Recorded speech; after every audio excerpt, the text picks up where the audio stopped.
अभी तक अपन ने क्या देख लिया था, सारे का सारा अपन आयनिक बॉन्ड के बारे में ही पढ़ रहे थे। तो हम पीरियोडिक टेबल के अंदर भी पढ़ के आए थे कि कोई भी बॉन्ड जो होता है वो ना तो 100% आयनिक होता है और ना तो 100% कोवलेंट होता है। ठीक है, कोई भी बॉन्ड 100% आयनिक भी नहीं होता, कोई भी बॉन्ड 100% कोवलेंट भी नहीं हो जाता। तो हम किसी बॉन्ड को आयनिक बॉन्ड क्यों बोलते हैं और कोवलेंट बॉन्ड क्यों बोलते हैं? अगर उसके अंदर 50% से ज़्यादा आयनिक कैरेक्टर हुआ किसी भी बॉन्ड का ना, तो उसको अपन आयनिक बॉन्ड बोल देते हैं। और 50% से ज़्यादा अगर कोवलेंट कैरेक्टर हुआ तो उसको हम क्या बोल देते हैं? कोवलेंट बॉन्ड बोल देते हैं। समझा कि कोई भी बॉन्ड 100% आयनिक और 100% कोवलेंट नहीं होता। लेकिन आयनिक बॉन्ड और कोवलेंट बॉन्ड कब बोलते हैं? जब 50% से ज़्यादा आयनिक कैरेक्टर हुआ तो आयनिक बॉन्ड, और जब 50% से ज़्यादा कोवलेंट कैरेक्टर हुआ तो उसका अपन कोवलेंट बॉन्ड बोल देते हैं।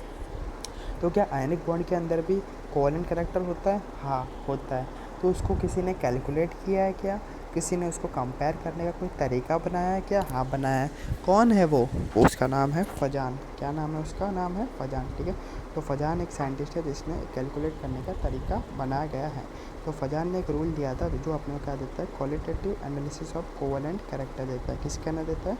आयनिक बॉन्ड के अंदर देता है। कि उसने क्वालिटेटिवली एक तरीका दिया था कि उसने बोला था कि कोई भी बॉन्ड आयनिक नहीं होता 100%, इसलिए उसने निकाला कि आयनिक बॉन्ड के अंदर भी थोड़ा बहुत कोवलेंट कैरेक्टर हो जाता है। तो उसने कैसे क्या दिया था वो अपन देख लेते हैं। क्या देख लेते हैं। तो अपने को क्या पता है कि जो आयनिक बॉन्ड कैसे बनता है? आयनिक बॉन्ड अपने को पता है कैसे बनता है कि एक कैटायन होता है और एक मेरे पास एनायन होता है आयनिक बॉन्ड के अंदर।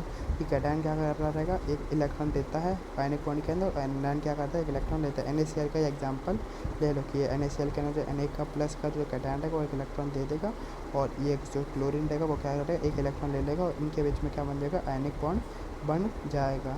तो उसने कोवलेंट कैरेक्टर इस आयनिक बॉन्ड में कैसे निकाला, कैसे बताया? तो उसने क्या बोला कि जो कैटायन जो है ना, कैटायन, ठीक है, उसने बोला कि जो कैटायन जो है उसका जेड इफेक्टिव ना ज़्यादा होता है। जेड इफेक्टिव अगर ज़्यादा होता है वो अट्रैक्ट करेगा। क्या करेगा? अट्रैक्ट करेगा, कुछ ना कुछ क्या करेगा? इलेक्ट्रॉन को अट्रैक्ट करेगा। तो जो कैटायन का जो न्यूक्लियस है उसका जेड इफेक्टिव ज़्यादा है, तो न्यूक्लियस क्या करेगा? इलेक्ट्रॉन को अट्रैक्ट करेगा। तो अट्रैक्ट करते करते क्या कर लेता है कि जो जो एनायन था उसके अंदर क्या कर लेता है? उसको भी क्या कर लेता है? थोड़ा बहुत डिस्टॉर्ट कर लेता है। उसकी भी जो इलेक्ट्रॉन डेंसिटी है उसको भी थोड़ा बहुत क्या कर लेता है? अट्रैक्ट कर लेता है। तो जो आयनिक बॉन्ड था वो ऐसा नहीं लग रहा कि थोड़ा बहुत शेयरिंग जैसा कर रहा है, कोवलेंट जैसे कर रहा है, क्योंकि देखो ऐसा ना कभी भी ओवरलैपिंग ना कभी भी शेयरिंग के अंदर ही होता है। तो आयनिक बॉन्ड ऐसा नहीं लग रहा कि इसके अंदर थोड़ा बहुत कोवलेंट कैरेक्टर आ गया है, थोड़ा बहुत शेयरिंग जैसा लग रहा है। तो यहाँ पर उसी ने यही बताया कि जो आयनिक बॉन्ड 100% आयनिक नहीं होता, उसके अंदर थोड़ा सा कोवलेंट कैरेक्टर भी हो जाता है। क्यों?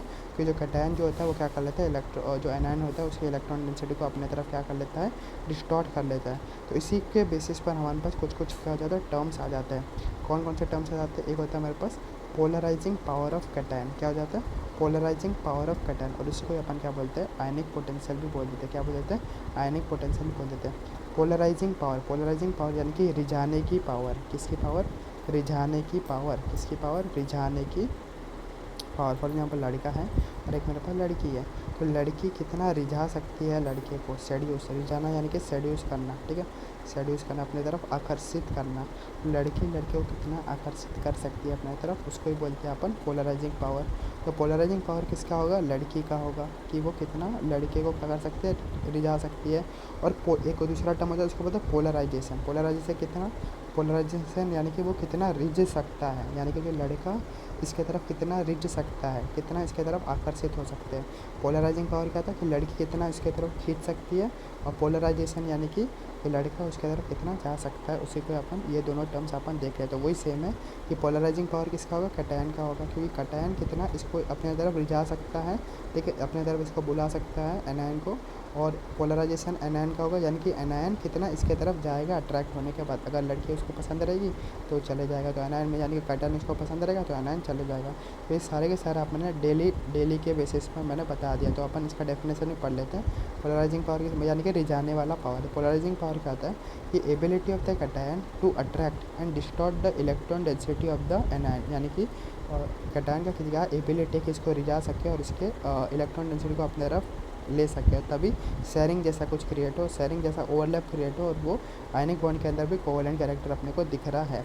और पोलराइजेशन ऑफ एनायन यानी कि tendency of the anion to share its electron, यानी कि ये कितना औकात है इसकी, ठीक है। यानी कि जो लड़का है वो कितना उसके तरफ औकात है लड़की की तरफ जाने के लिए, मतलब वो जा सकता है कि नहीं, ठीक है। लड़की को हाँ बोलना है कि नहीं, तो वो हो जाता है पोलराइजेशन ऑफ एनायन। तो दोनों तो समझ गया कि पोलराइजिंग पावर क्या हो सकता है, कि लड़की कितना ले जा सकती है, और पोलराइजेशन कितना है, यानी कि लड़का उसकी तरफ जाना चाहता है कि नहीं। तो अपन देख लेते हैं factors affecting the polarising power, यानी कि लड़की जो रिझा सकती है, ठीक है, कैटायन जितना खींच सकता है, डिस्टॉर्ट कर सकता है, उसका पावर को कौन कौन से फैक्टर्स क्या करते हैं, अफेक्ट करते हैं। तो पहला फैक्टर्स क्या होता है मेरे पास, polarising power of cation is directly proportional to charge of the cation, यानी कि जितना ज़्यादा चार्ज रहेगा, ठीक है, जितना ज़्यादा उसके ऊपर चार्ज रहेगा और जितना कम उसका साइज़ रहेगा, यानी कि इलेक्ट्रॉन डेंसिटी की बात कर रहे हैं कि चार्ज ज़्यादा होना चाहिए कम साइज़ के अंदर, मतलब छोटे के अंदर ज़्यादा, छोटे पैक बड़ा धमाका, यानी कि छोटे साइज़ के अंदर ज़्यादा चार्ज हुआ तो इलेक्ट्रॉन डेंसिटी क्या हो जाएगा, ज़्यादा हो जाएगा। लड़की का इलेक्ट्रॉन डेंसिटी ज़्यादा, तो वो जल्दी लड़के को क्या कर सकती है, रिझा सकती है, वो जल्दी क्या कर सकती है, लड़के को रिझा सकती है, ठीक है। तो किधर आ गए रे, हाँ थोड़ा सा ऊपर चलते हैं, थोड़ा सा किधर, तो हाँ ठीक है समझ गया। तो क्या था, polarising power is directly proportional to charge of the cation and inversely proportional to size of the cation, ठीक है।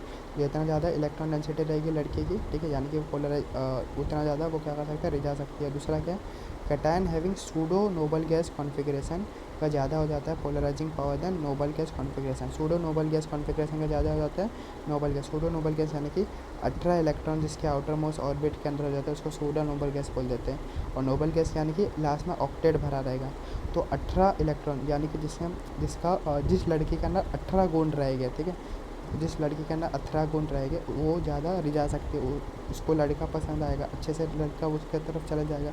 फिर इसके तरफ 8 ही गुण रहेगा, ठीक है, और कुछ गुण कम रहेगा, उसके तरफ लड़का ज़्यादा नहीं अट्रैक्ट हो पाएगा। तो वही है कि सूडो नोबल गैस का ज़्यादा हो जाता है मेरे पास किससे, नोबल गैस है, क्योंकि सूडो नोबल गैस के बाहर आउटर मोस्ट में 18 इलेक्ट्रॉन हो जाते हैं और नोबल गैस के बाहर मेरे पास खाली 8 इलेक्ट्रॉन ही हो जाते हैं।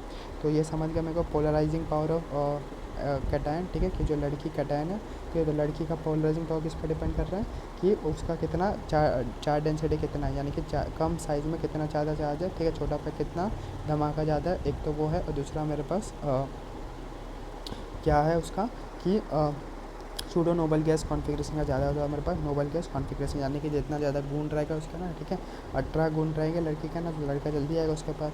और कम गुण रहेगा, ठीक है, यानी कि 8 गुण ही रहेगा, ठीक है, तो उसके पास ठीक है लड़का क्या होता है, कम आएगा, ठीक है। तो वो ये सूडो नोबल गैस कॉन्फ़िगरेशन है कि 18 इलेक्ट्रॉन हो जाता है आउटर मोस्ट सेल के अंदर। सूडो नोबल गैस 18 इलेक्ट्रॉन हो जाते हैं।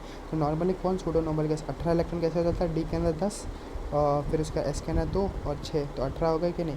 और नॉर्मली कौन कौन से एलिमेंट हो जाते हैं, तो डी ब्लॉक के जितने भी कैटायन अपने को दिख जाएंगे सारे के सारे मेरे को क्या मिल जाएंगे, सूडो नोबल गैस अपने को हो जाते हैं। वो डी ब्लॉक के जितने भी कैटायन हो गए, कॉपर प्लस हो गया, ठीक है, जिंक +2 हो गया, स्कैंडियम +3 हो गया, मैग्नीज +1 हो गया, आयरन +2 होगा, कोबाल्ट +3 होगा।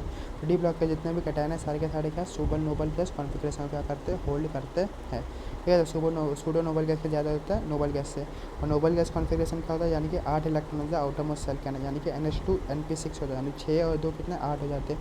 और नोबल गैस कॉन्फ़िगरेशन किसके अंदर हो जाता है मेरे पास, S और P ब्लॉक के अंदर। Na+ हो गया, ठीक है, एक Na के अंदर 11 इलेक्ट्रॉन है, एक इलेक्ट्रॉन दे देगा प्लस हो जाएगा तो 10 इलेक्ट्रॉन ही बच जाएंगे। इसका नाम भी मेरे पास कितना है, ठीक है, 12 इलेक्ट्रॉन है, 2 इलेक्ट्रॉन दे देगा तो 10 हो जाएंगे। तो यानी कि आउटर मोस्ट के अंदर मेरे पास 8 इलेक्ट्रॉन रहेगा, ऑक्टेट इनका सबका कंप्लीट रहेगा। नोबल गैस कॉन्फ़िगरेशन समझ गया, सूडो नोबल गैस कॉन्फ़िगरेशन समझ गया। लेकिन पावर किसका ज़्यादा रहता है, सूडो नोबल गैस जो लड़की रहती है, ठीक है, और जिसके अंदर 18 गुण रहेगा उसका मेरे पास ज़्यादा हो जाता है, ना कि 8 गुण वाले का कम अट्रैक्ट कर पाएगा वो लड़के को, समझ गया। तो फैक्टर्स अफेक्टिंग पोलराइजिंग पावर समझ गया, यानी कि जो लड़की का रिझाने वाले पावर का फैक्टर समझ गया क्या है, कि लड़की का रिझाने वाले फैक्टर क्या है, लड़की का चार्ज ज़्यादा होना चाहिए कम साइज़ में, साइज़ कम होना चाहिए और चार्ज ज़्यादा होना चाहिए, है ना, साइज़ कम होना चाहिए और चार्ज ज़्यादा, यानी कि लड़की क्या होनी चाहिए, 0 साइज़ होनी चाहिए। वो एक आया ना, एक ट्रेंड आया कि 0 साइज़ लड़की चाहिए, ठीक है, 0 साइज़ लड़की चाहिए और चार्ज ज़्यादा, यानी कि तेज़ लड़की चाहिए, दिमाग से, ब्यूटी विद ब्रेन, ठीक है, वही ब्यूटी विद ब्रेन, चार्ज ज़्यादा होना चाहिए और साइज़ कम होना चाहिए, ठीक है, ब्यूटी चार्ज ज़्यादा यानी कि तेज़ होनी चाहिए लड़की ब्रेन से, ठीक है, और साइज़ कम होना चाहिए मतलब एकदम फिट होनी चाहिए, ठीक है, तब वो लड़के को रिझा सकती है। और दूसरा क्या मेरे पास, कि जिसके अंदर ज़्यादा गुण होना चाहिए, ज़्यादा गुण यानी कि 18 इलेक्ट्रॉन होना चाहिए आउटर मोस्ट के अंदर और 8, तो 18 इलेक्ट्रॉन इसमें रहेगा सूडो नोबल गैस, उसका ज़्यादा रहेगा 8 इलेक्ट्रॉन से। तो दोनों की तरफ सब कुछ अपना केमिस्ट्री जो है अपना जो है यहाँ से अपने डेली बेसिस के ऊपर कि पूरा का पूरा बना गया है। ठीक है, तो ये अपन ने देख लिया कि लड़की कितना रिझा सकती है लड़के को, वो वाला फैक्टर्स देख लिया। अब लड़का और लड़की के पास कैसे जाएगा, वो लड़का उसके पास जाना चाहेगा कि नहीं, वो वाले फैक्टर्स भी देख लेते हैं। यानी कि पोलराइजेशन ऑफ एनायन भी देख ले कि जो कैटायन जो डिस्टॉर्ट कर रहा था, यानी ये लड़की जो डिस्टॉर्ट कर रही थी, तो ये लड़का इसके पास जाना चाहेगा कि नहीं, वो किस पर डिपेंड करेगा कि जो जाना चाहेगा तो किस पर डिपेंड करेगा। तो पोलराइजेशन ऑफ एनायन किस पर डिपेंड करेगा कि चार्ज, कि एनायन का चार्ज कितना है और साइज। तो लड़के में हमेशा क्या देखा जाता है, अपने को पता है कि लड़का भी तेज़ होना चाहिए दिमाग से, लड़का भी दिमाग से तेज़ होना चाहिए, लेकिन उसका साइज़ ज़्यादा होना चाहिए लड़के का, यानी उसकी क्या साइज़ ज़्यादा होने की, बॉडी अच्छी होनी चाहिए लड़के की, तभी वो सुंदर लड़की के पास जाएगा। ठीक है, तो लड़की का ना साइज़ कम होना चाहिए, साइज़ कम होना चाहिए। ठीक है, और लेकिन लड़के के पास क्या होना चाहिए, बॉडी अच्छी होनी, साइज़ ज़्यादा होना चाहिए। पोलराइजेशन ऑफ एनायन किस पर डिपेंड करता है, डाइग्राफिकल चार्ज, और डाइग्राफिकल मेरे पास साइज ऑफ द एनायन मेरे पास हो जाता है। तो सारे के सारा हमारा रिलेट हो पा रहा है ना। तो इसका मेरे पास क्या हो जाता है, एक ट्रिक भी मेरे पास हो जाता है। ठीक है, तो फजान रूल अगर मैं ओवरऑल बोल दूँ तो एक हम स्टेटमेंट बोला जाता है कि स्मॉलर द कैटायन, ठीक है, smaller the cation greater the anion और greater the charge on cation on anion more covalent character. वापिस बता रहा हूँ, smaller the cation greater the anion greater the charge on cation और एनायन, कोवेलेंट कैरेक्टर मेरे पास क्या हो जाएगा, ज़्यादा हो जाएगा। ठीक है, कोवेलेंट कैरेक्टर ज़्यादा कब हो जाएगा, तो स्मॉलर द कैटायन का और ग्रेटर द एनायन और ग्रेटर द चार्ज, तब मेरे पास कोवेलेंट कैरेक्टर ज़्यादा हो जाएगा। और आयनिक कैरेक्टर ज़्यादा कब हो जाएगा, इसका उल्टा कर दो, स्मॉलर कैटायन है तो ग्रेटर द कैटायन और ग्रेटर एनायन तो स्मॉलर द एनायन, और चार्ज बढ़ा तो चार्ज बड़ा रहना ही चाहिए, तो चार्ज ज़्यादा होना चाहिए आयनिक के अंदर भी, तो greater the charge more ionic character. तो यही मेरे पास क्या फजान रूल है। फजान रूल क्या बोलता है, smaller the cation greater the anion greater the charge on cation और एनायन मोर कोवेलेंट कैरेक्टर। और आयनिक कैरेक्टर कब रहेगा, जब मेरे पास क्या रहेगा, greater the cation smaller the anion greater the charge, charge यहाँ पर ज़्यादा ही रहेगा। ठीक है, खाली इन दोनों के अंदर उल्टा कर देने का आयनिक के अंदर, बाकी चार्ज तो दोनों के अंदर ज़्यादा ही होना चाहिए, चाहे कोवेलेंट कैरेक्टर देख रहे हो या फिर आयनिक कैरेक्टर देख रहे हो। और इसी को अपन क्या बोल देते हैं, फजान रूल अपन बोल देते हैं। ठीक है, तो सवाल कैसे अपने को अप्लाई करना है वो अपन देख लेते हैं। तो पहले क्वेश्चन अपने को क्या पूछ रहे हैं, कोवेलेंट कैरेक्टर निकालने नहीं बोल रहा है, क्वेश्चन में अपने को खाली बोल रहा है इस सवाल arrange the polarising power and polarisation, यानी कि जो लड़की की जो पोलराइज करने की जो पावर है, ताकत, ठीक है, उसको सेड्यूस करने के, ठीक है, आकर्षित करने की वो, और पोलराइजिंग पावर, यही लड़का उसके पास जाना चाहता है कि नहीं, वो वाली पावर को क्या कर दो और लो। तो लड़की यानी कि कैटायन दे दिया जाएगी और लड़का यानी कि एनायन अपने को दे दिया जाएगा। तो उनकी अपने को देखना है, और अपने को पता ही है कैसे क्या हो जाना चाहिए। लड़की के लिए देखना चाहिए तो लड़की क्या होना, तेज़ होनी चाहिए, तेज़ यानी कि चार्ज उसका ज़्यादा होना चाहिए, और लड़की साइज़ कम होना चाहिए। ठीक है, पतली बॉडी ही अच्छी लगती है। ठीक है, साइज़ मेरे पास करने कम हो जानी चाहिए। ठीक है, और लड़का क्या होना चाहिए, तेज़ होना चाहिए, यानी कि उसका साइज़ चार्ज तो ज़्यादा ही होना, तेज़ यानी कि साइज़ ज़्यादा, मतलब बॉडी होना चाहिए, बॉडी यानी कि उसका साइज़ मेरे पास क्या ज़्यादा होना चाहिए। तो ये वाला हमारे पास क्या याद रखने का तरीका हो जाता है कि खाली पोलराइजिंग पावर और पोलराइजेशन अगर अपने को पूछ लिया जाता है तो वही अपन यही वाला सा लगाएंगे। तो पहले क्वेश्चन में क्या बोल दिया, कैटायन दे, कैटायन यानी कि लड़की, तो लड़की अपने को बोल दिया कि लड़की क्या होना, तेज़ होनी चाहिए, तेज़ यानी कि उसका चार्ज ज़्यादा होना चाहिए, और पतली होनी चाहिए, पतली यानी कि फिट होनी चाहिए, यानी कि साइज़ उसका कम होना चाहिए। तो चार्ज तो सबका ना +1 नहीं है, तो साइज़ कम किसके अंदर है, ली ना कर अपसेट, ये टॉप से बॉटम का ऑर्डर दिया है, टॉप से बॉटम साइज़ बढ़ता है, साइज़ कम किसका है, लिथियम का, तो मेरे पास ऐसा ऑर्डर हो जाएगा। तो फर्स्ट का ऑर्डर मेरे को समझ गया। ठीक है, दूसरे का ना क्या है, सबका दूसरे का ना भी साइज़ कब सबका, इसके ये भी क्या है, लड़की का ही बता रहा ऑर्डर ही है। ठीक है, लड़की का भी जाने वाला ही ऑर्डर है कि सबके ना चार्ज तो सेम ही है, तो चार्ज लड़की के लिए क्या होना चाहिए, तेज़ होनी चाहिए, यानी साइज चार्ज ज़्यादा होना चाहिए, और साइज़ कम होना चाहिए लड़की का, तो साइज़ कम होना चाहिए। तो तेज़ तो सभी है, ठीक है, चार्ज तो सबके अंदर सेम ही है, तो साइज़ कम किसका है, टॉप से बॉटम ये बढ़ रहा है, तो साइज़ कम बेरिलियम का, तो ऐसा ऑर्डर हो जाएगा। तो अगला देख लेते हैं, ये भी मेरे पास लड़की का ही है क्योंकि कैटायन है। तो चार्ज पहले देखते हैं, चार्ज किसके अंदर ज़्यादा है, एल्यूमिनियम का सबसे ज़्यादा चार्ज है, तो ये मेरे पास ऑर्डर ऐसा हो जाएगा। अगला देख लेते हैं, ये भी लड़की का ही ऑर्डर है, यानी कि कैटायन का ही ऑर्डर है। चार्ज देख रहे हैं, चार्ज किसके अंदर सबसे ज़्यादा है, चार्ज इसके अंदर ज़्यादा है, तो ये मेरे पास ऐसा ऑर्डर हो जाएगा। अगला देख लो, अगला अगर ऑर्डर मैं देख लूँगा तो ना है, ली है और मैग्नीशियम है। तो यहाँ पर मैं अगर देख लूँ तो सबसे पहले चार्ज देखूँगा, चार्ज सबसे ज़्यादा इसका है, तो मैग्नीशियम का पहले सबसे ज़्यादा हो जाएगा।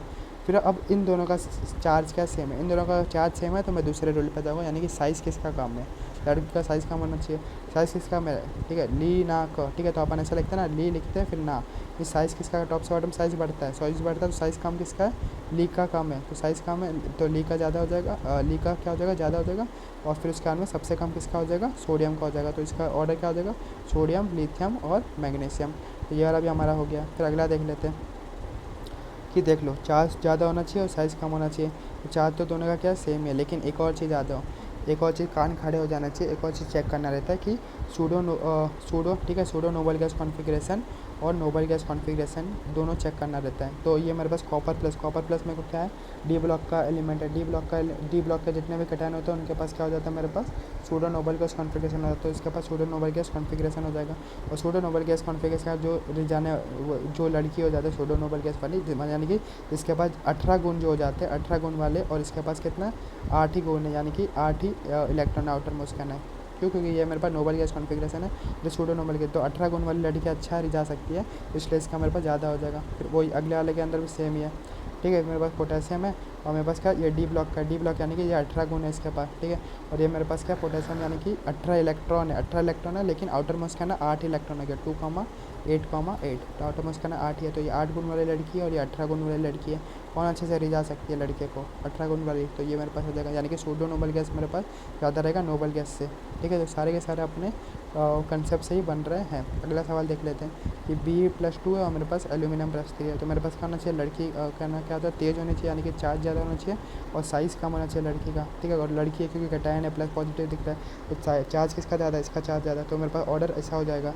लेकिन लेकिन लेकिन लेकिन लेकिन देख लो इसका आंसर क्या आया है, ये गलत माना जाएगा। ठीक है, अगर मैं ऐसा कर लूँगा तो ये गलत मान लिया जाएगा। फिर अगला सवाल भी देख लो, गलत। तो सही क्या होगा वो भी देख लेते हैं। सही क्या ना, पहले चार्ज ज़्यादा होना चाहिए, चार्ज ऐसा हो जाना चाहिए था। फिर इसका तो ये तीनों के तीनों क्या हो जाएगा, अगर अपन ऐसा करेंगे कि तेज़ होनी चाहिए और इससे अपन करेंगे तो गलत हो जाएगा, तो ये एक्सेप्शन हो जाता है। तो इसी चीज़ को अपने को याद रखना, और इसी चीज़ का याद रखने का मेरे पास क्या है, ट्रिक है। तो इन पूरे का मैं ऑर्डर बता देता हूँ। ठीक है, जितने भी एक्सेप्शन है उसका मैं ऑर्डर बता देता हूँ। किसका एक्सेप्शन है ये, लड़की का रिझाने का पावर का एक्सेप्शन, यानी कि polarising power of the cation का क्या है मेरे पास एक्सेप्शन है। तो इसका एक्सेप्शन क्या हो जाता है मेरे पास, वो देख लेते हैं। याद करने का तरीका है मेरे पास, बैंगन आलू मैंने लिया ना, बैंगन आलू मैंने लिया ना। तो बैंगन से आ जाएगा मेरे पास बेरिलियम, आलू से आ जाएगा मेरे पास एल्यूमिनियम, मैंने से आएगा मैग्नीशियम और लिथियम। तो मेरे पास ऑर्डर मेरे पास ऐसा हो जाता है डिक्रीजिंग ऑर्डर के अंदर। तो बैंगन आलू मैंने लिया ना, तो बैंगन आलू मैंने लिया ना हो जाएगा। तो उसी से अपन क्या कर लेंगे, सारे के सारे सवाल कर ले लेंगे। तो यहाँ पर मेरे पास क्या हो जाएगा, अब सवाल करो हो जाएगा। देखो बेरिलियम और एल्यूमिनियम, हाँ, तो बैंगन आलू मैंने लिया, तो बैंगन का ज़्यादा होता है आलू से, तो ये मेरा हो जाएगा बैंगन आलू मैंने लिया ना। तो मैंने पहला आता है, फिर लिया आता है, तो पहले ये मेरे पास क्या हो जाएगा, मेरे पास क्या हो जाएगा, ये वाला मेरे पास ऑर्डर हो जाएगा। फिर अगला देख लो, बैंगन आलू मैंने लिया ना, तो आलू का ज़्यादा हो जाएगा फिर ली से, तो ये मेरे पास हो जाएगा। तो बैंगन आलू मैंने लिया ना, ठीक है, तो मेरे पास क्या हो जाएगा, बैंगन आलू मैंने लिया ना। तो ये वाला ऑर्डर अपने को याद रखना पड़ेगा। ये ऑर्डर अपने याद देख लिया। फिर अगला देख लेते हैं। अगले का अपने को क्या दिया, एनायन दे दिया गया है, एनायन दे दिया गया। अभी लड़के की बारी है, कैटायन नहीं है, ये मेरे पास क्या एनायन है। तो लड़का हमारे पास क्या होना चाहिए, लड़का तेज़ होना चाहिए, यानी कि पॉजिटिव चार्ज ज़्यादा होना चाहिए। तो लड़के के पास बॉडी होनी चाहिए, बॉडी यानी कि उसका साइज़ क्या होना चाहिए, बड़ा हो जाना चाहिए।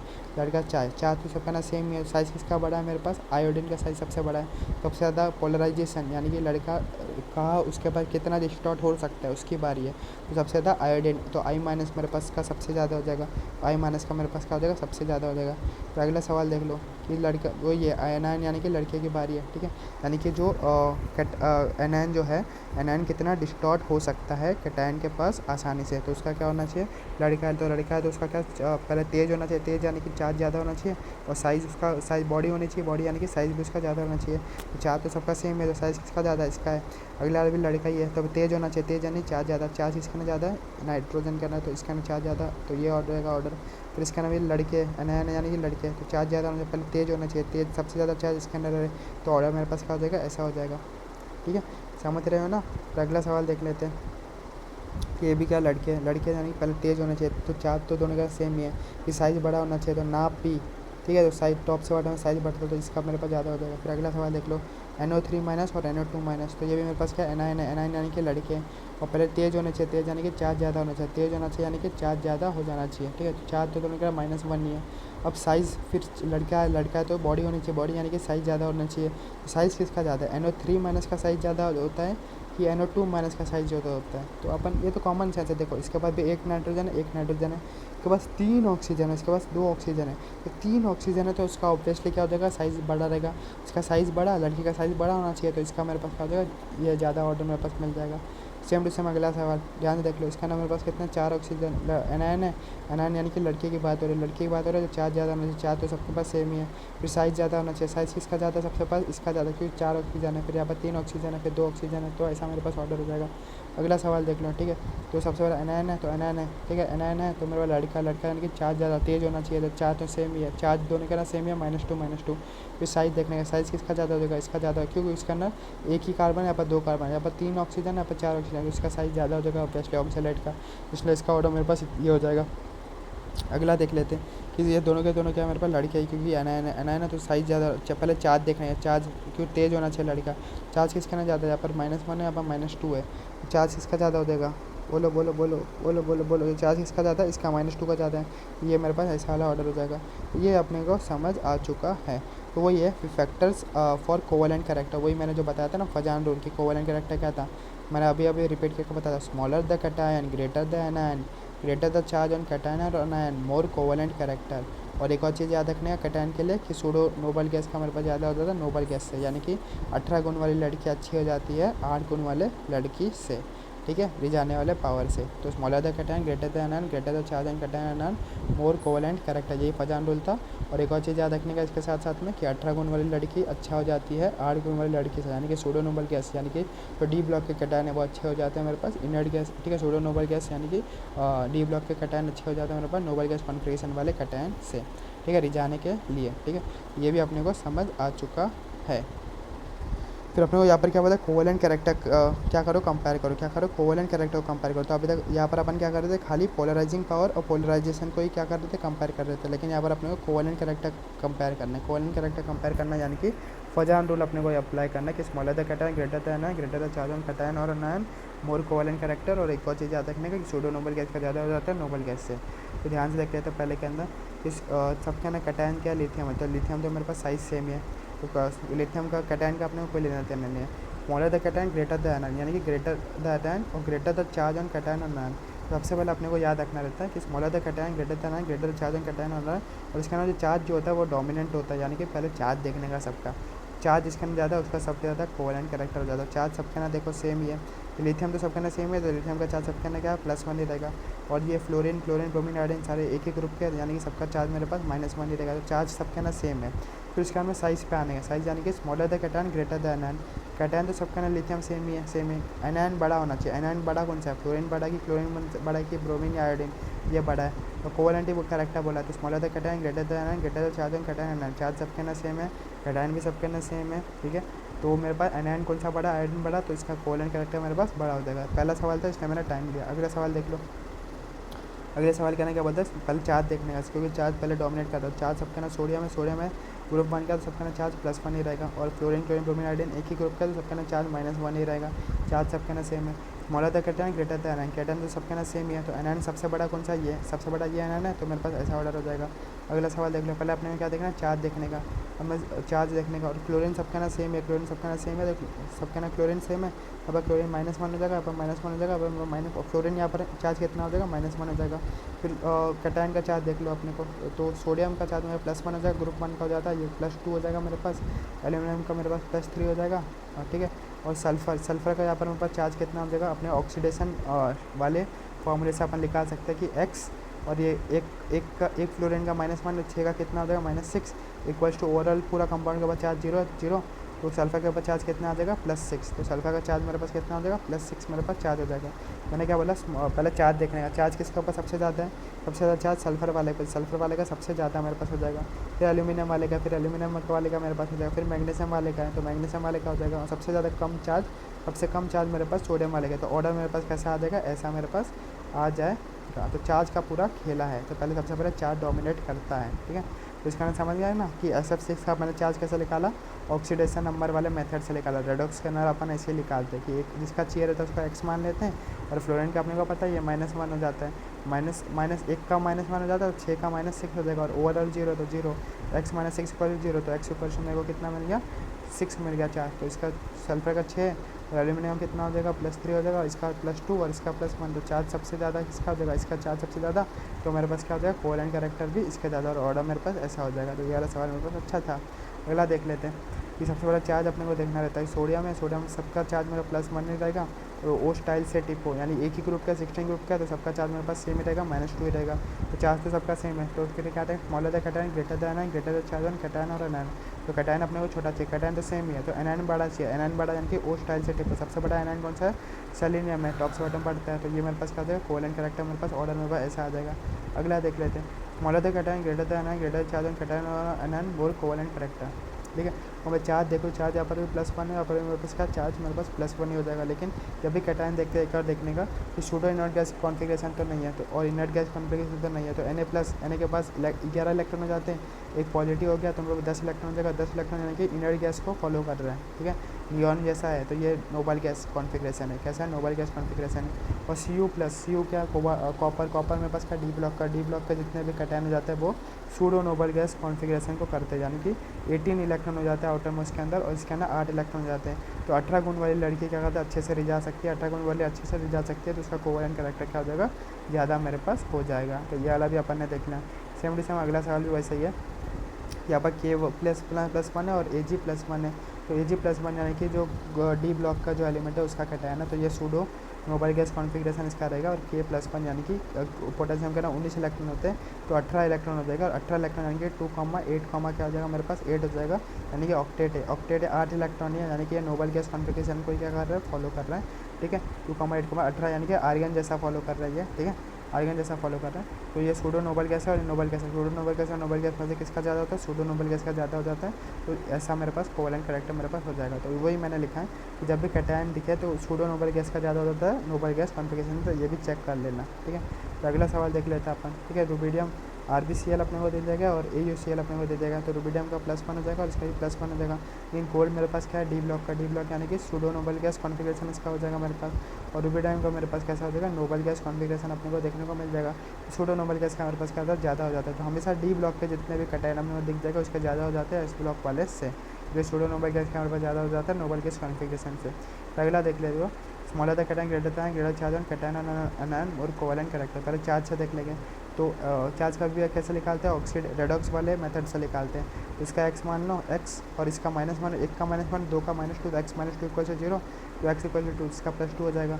और इसका मेरे पास कितना आ जाएगा, इसका +2 हो जाएगा चार्ज। ठीक है, इसका कितना हो जाएगा, x मान लूँगा, x -4 = 0, तो +4 आ जाएगा इसका चार्ज। मैं बता दी, smaller the cation greater than anion greater charge on cation अंदर, पहले चार्ज डोमिनेट करता है, चार्ज किसका ज़्यादा है, इसका ज़्यादा है, इसका मेरे पास कोवेलेंट कैरेक्टर ज़्यादा हो जाएगा। सेम टू सेम अगले सवाल के अंदर देख लो, इसका मेरे पास +2 हो जाएगा चार्ज, और इसका मेरे पास +4 चार्ज हो जाएगा। तो पहले जिसका चार्ज ज़्यादा है उसका कोवेलेंट कैरेक्टर ज़्यादा, चार्ज इसका ज़्यादा हो जाएगा। फिर अगला सवाल देख लो, इसका मेरे पास +1 हो जाएगा लिथियम का, तो इसका मेरे पास चार्ज कितना हो जाएगा, +2 हो जाएगा। इसका चार्ज ज़्यादा, उसका मेरे पास ज़्यादा हो जाएगा। अगला सवाल अपन देख लेते हैं, अगला सवाल देख लो। अगले सवाल का नाम मेरे को क्या पता है, ली ना मैग्नीशियम बेरिलियम, और ये वाला अपने को ध्यान से देखो, याद करो, इसका मैंने अभी एक्सेप्शन बताया था, इसको नॉर्मल वाले मेथड से मत करना, गलत आया। इसका मैंने क्या बताया था, एक्सेप्शन बताया, यही बताया था कि बैंगन आलू मैंने लिया ना। एक्सेप्शन क्या था मेरे पास, बैंगन आलू मैंने लिया ना। ठीक है, तो इसका एक्सेप्शन के हिसाब से अपन लेंगे। ठीक है, जो पोलराइजिंग पावर जो है वो कैटायन का, यानी कि लड़की का जो ठीक है रिझाने वाला पावर जो है उसका एक्सेप्शन क्या था मेरे पास, बैंगन आलू मैंने लिया ना। तो इसका मेरे पास ऑर्डर क्या हो जाएगा, पहले बैंगन आएगा, बैंगन यानी कि पहले बेरिलियम आएगा, फिर आलू, आलू यानी कि बाद में एल्यूमिनियम हो जाएगा, मैंने यानी कि ये मैग्नीशियम हो जाएगा, लिया ना, लिया से आ जाएगा लिथियम, फिर बाद में आ जाएगा सोडियम। तो जब भी अपने को ये दिख जाए अल्कली मेटल्स के जो भी अपने को दिख जाएंगे, ठीक है, कोवेलेंट कैरेक्टर कंपेयर करने के लिए, तो याद रखना बैंगन आलू मैंने लिया ना, क्या बैंगन आलू मैंने लिया ना, बैंगन आलू मैंने लिया ना, यानी कि बेरिलियम वाला लिखना है सबसे पहले, सबसे ज़्यादा बेरिलियम वाले का कोवेलेंट कैरेक्टर हो जाएगा, फिर हमें एल्यूमिनियम वाले का हो जाएगा। ठीक है, फिर मैंने यानी कि मैग्नीशियम वाले का हो जाएगा, लिया से हो जाएगा लिथियम वाले का, और ना से सोडियम वाले का। तो बैंगन आलू मैंने लिया ना, और ये मेरे पास क्या होता है, एक्सेप्शन हो जाता है, और इसमें मेरा ट्रिक हो जाता है। देखो अपने को ट्रिक में कभी भी जो एक्सेप्शन होता है वो स्ट्राइक करना चाहिए, वरना तुम लोग नॉर्मल मेथड से कर लोगे। तो स्ट्राइक कब करेगा, जब रिवाइज करोगे या फिर एक सारे एक्सेप्शन को एक जगह लिख लोगे, तब भी ये स्ट्राइक करेगा, वरना ये स्ट्राइक कभी जीवन में करने ही नहीं वाला। और एग्जामिनर अगर टफ सवाल बनाना है, वो एग्जामिनर जो है वो एक्सेप्शन से ही अपने को देगा। ठीक है, फिर अगला सवाल अपन कर लेते हैं। अगला सवाल अपने को क्या दे गया, जिंक, कैडमियम और मर्क्यूरी अपने को दे दिया गया है। ठीक है, तो अपने को जिंक, कैडमियम, मर्क्यूरी दे दिया। सबसे पहले चार्ज सबके पास सेम ही रहेगा, +2 रहेगा, +2 रहेगा, +2 रहेगा। ठीक है, और तो smaller the cation greater the anion. ठीक है, कैटायन छोटा होना चाहिए। जिंक कैडमियम मैग्नीशियम टॉप से बॉटम जा रहे हैं, टॉप से बॉटम साइज बढ़ता है तो कैटायन छोटा कैटायन ये है, तो ऐसा मेरे पास ऑर्डर होना चाहिए। लेकिन ये गलत हो जाएगा क्योंकि ये एक्सेप्शन है। ये एक्सेप्शन क्यों है? ठीक है, इसका एक्सेप्शन उल्टा हो जाता है। जैसे अपन निकालते हैं फॉर्मूले से, ठीक है, जो मेथड से निकालते हैं ऐसा आया, लेकिन इसका उल्टा कर देने का मतलब ऐसा हो जाएगा। तो ये एक्सेप्शन होता क्यों? एक्सेप्शन इसलिए होता है क्योंकि जो जिंक कैडमियम और मर्क्यूरी जो है वो डी ब्लॉक के तो है, लेकिन ये ट्रांजिशन एलिमेंट के अंदर नहीं आते, क्योंकि पीरियोडिक टेबल के नंबर पढ़े तो ट्रांजिशन एलिमेंट कौन से हो जाता है? ग्रुप 3 से ग्रुप 11 तक की होता है। ग्रुप 12 जो है वो मेरे पास ट्रांजिशन एलिमेंट नहीं होता, डी ब्लॉक का होता है, लेकिन वो ट्रांजिशन एलिमेंट नहीं होता। क्यों? क्योंकि इसका ना मेरे पास क्या हो जाता है? अनपेड इलेक्ट्रॉन नहीं हो जाता, ग्राउंड स्टेट के अंदर भी नहीं होता, और इसके कॉमन ऑक्सीडेशन स्टेट यानी +2 ऑक्सीडेशन स्टेट के अंदर भी नहीं हो जाता, इसलिए ये ट्रांजिशन एलिमेंट नहीं है। ये ट्रांजिशन एलिमेंट नहीं है, इसलिए इसका ऑर्डर जो हो जाता है उल्टा हो जाता है जैसे अपन निकालते हैं। तो इसका ऑर्डर निकालने के बाद हमारा कैसा आ जाता है? ऐसा आ जाता है, लेकिन इसका ऑर्डर उल्टा हो जाता है। क्यों? क्योंकि ये ट्रांजिशन एलिमेंट नहीं है, इसलिए इसका ऑर्डर मेरे पास ऐसा हो जाएगा। तो 2 एक्सेप्शन अपने को याद रखना है कभी भी कोवेलेंट कैरेक्टर जब भी देखेंगे। तो बैंगन आलू मैंने लिया ना, वो वाला एक्सेप्शन याद रखना। फिर उसके में जो ग्रुप 12 के जो ट्रांजिशन एलिमेंट जो नहीं होते हैं, ठीक है, उनका एक्सेप्शन याद रखना कि जैसे अपन निकालते हैं उसका उल्टा हो जाता है। और एक एक्सेप्शन क्या आता है? बैंगन आलू मैंने लिया ना, तो ऐसे वाले क्या ना खाली 2 एक्सेप्शन मेरे पास हो जाते हैं। ये अपने को समझ आ चुका है। देख लो एक्सेप्शन हो गया ना, तो ऐसा आ रहा था फॉर्मूले से, लेकिन अपने को एक्सेप्शन है तो ये करना। और इसको क्या करना है? अपने को याद रखो, मैंने लिखा भी है, ठीक है, लिखा गया मैंने, याद रखो, ठीक है। फिर इसके बाद में अपन देख लेते हैं कि एप्लीकेशंस ऑफ फजान रूल, ठीक है, एप्लीकेशन ऑफ फजान रूल। तो फजान रूल जो अपन ने पढ़ा है, फजान रूल ने क्या बताया कि जो कोई भी जो बॉन्ड जो होता है मेरे पास आयनिक नहीं होता और 100% आयनिक और 100% कोवेलेंट नहीं होता, उसका क्या होता है? कोई ना कोई, ठीक है, वो 50% से अगर ज़्यादा हुआ तो उसको आयनिक बोल देते हैं, और 50% से अगर ज़्यादा कोवेलेंट हुआ तो उसको कोवेलेंट बॉन्ड बोल देते हैं, ठीक है। तो अपन ने क्या देखा था? फजान रूल क्या बताता है कि covalent character in ionic bond की, आयनिक बॉन्ड के अंदर भी अपने को कोवेलेंट कैरेक्टर देखने को मिल जाता है। कैसे?